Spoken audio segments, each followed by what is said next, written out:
So the Skylark story began in March in Scotland at the top of a very large hill.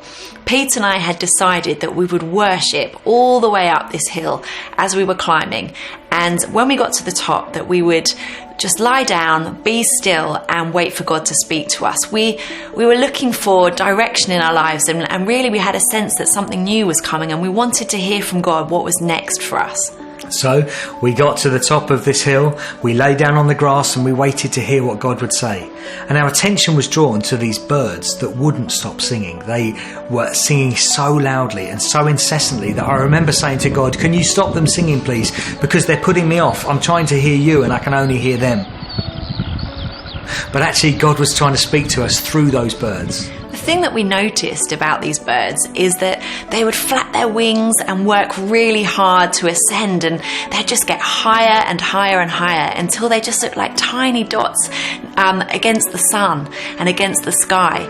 And then they would unfurl their wings and begin to soar, and there was just a sense of calm and tranquility as they did that. And finally they would tuck their wings in and they would just bomb back down to the ground. And the whole time they did this, whether they were working hard, whether they were soaring, or whether they were bombing back down to the ground, they were singing. And this song was beautiful, and it was resonant, it was loud, and it was captivating. We did some research and found out that these birds were called skylarks. And we felt that God said to us, "This is who I'm calling you to be in the kingdom.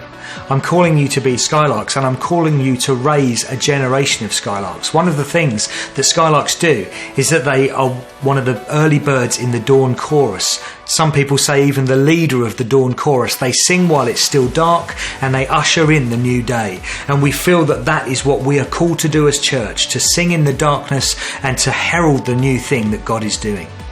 One of the other really exciting things about a skylark is that poets have written about them and likened them to a connection point between heaven and earth. And that's because they soar to such great heights and they seem to capture this divine melody.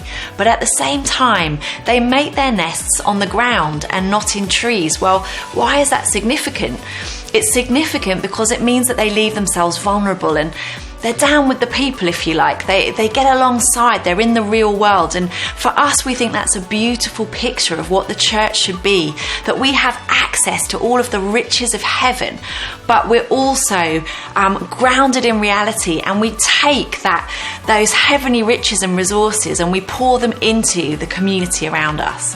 So when we came to lead this incredible church, we began to realise that this word about skylarks wasn't just for Nikki and I, but it was actually a word over the church and for the people that we lead. We are to be a generation of skylarks connecting heaven and earth. We are to be a generation of skylarks who awaken the new dawn and the new thing that God is doing, and that is why this church is called Skylark Church.